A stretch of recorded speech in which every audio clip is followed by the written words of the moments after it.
میں نے بہت لوگوں کو پکارا، میں نے پیغمبروں کو آواز دی، لیکن کشتی ڈوبنے لگی۔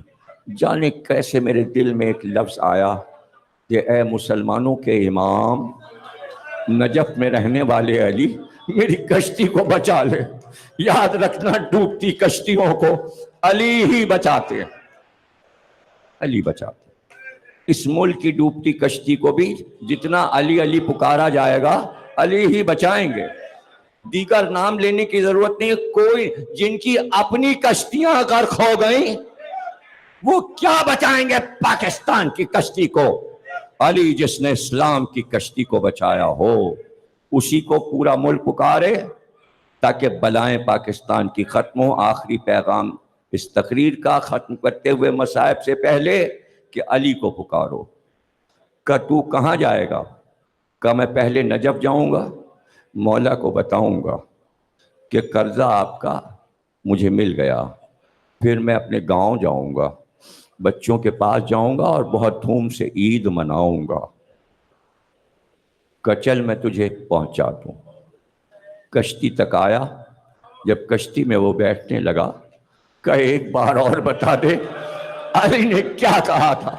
اس نے بیٹھتے بیٹھتے کشتی میں کہا کہ علی نے کہا تھا اس سوداگر سے جا کر کہہ دو علی کا قرضہ ادا کر دے۔ بس ایک بار اس نے سنا، وہیں گرا اور وہیں مر گیا۔ قرضہ دے کر محبت علی میں کہ علی نے میرے پاس کسی کو بھیجا، میرا نام علی تک پہنچا، محبت میں جان دے دی اور وہ مر گیا سوداگر۔ وہ چلا گیا، کشتی میں بیٹھا۔ اب کیسے اس کی عید ہوئی، کس طرح عید ہوئی، ہم کو نہیں معلوم۔ 21 کو علی کا جنازہ اٹھا، 10 دن کے بعد عید آئی۔ کیا زینب نے بھائیوں کو پکار کے یہ کہا تھا بھیا حسن عید آئی ہے، بھیا حسین عید آئی ہے؟ حضرت زینب یہ کہا کرتی تھی، ہمیشہ کہا کرتی تھی کہ عید کی خوشی زینب کو کوئی نہیں ہوتی۔ بس جملہ آخری تقریر کا سنیے۔ حضرت زینب ہمیشہ یہ کہتی تھی زینب کو عید کی کوئی خوشی نہیں ہوتی، اور ہمیشہ کہتی تھی میں نے نانا کا جنازہ اٹھتے دیکھا، زینب کو عید پھیکی لگتی ہے۔ میں نے اماں کا جنازہ اٹھتے دیکھا، زینب کو عید پھیکی لگتی ہے۔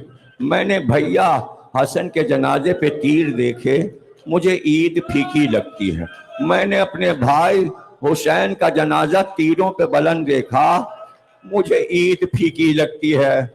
ان سارے واقعات سے پہلے کہتی تھیں کچھ اچھا نہیں لگتا، لیکن جب میرا عباس عید کے دن آ جاتا ہے تو زینب کی عید ہو جاتی ہے۔ بعد کربلا عید آئی تو زینب نے کہا ہماری منگاؤ، میں ام المؤمنین کے گھر جاؤں گی۔ جب عید پہ آتی تھی تو چاروں بھائی کمر میں تلوار لگائے بہن کو ہماری سے اتارتے، عباس مشکیزہ لاتے، پانی بھر کے بہن کو پلاتے اور کہتے بہن آپ مہمان آئے، تو زینب کہتی عباس بس تو مل گیا، زینب کی عید ہو گئی۔ آج جو ہماری سے اتری تو دروازے پہ سناٹا تھا، ام المؤمنین بال کھولے کھڑی تھی، ایک بار زینب سے لپٹ گئی۔ زینب نے کہا عباس آج عید کا دن ہے، اے میرے بھائی اب بتاؤ زینب کیا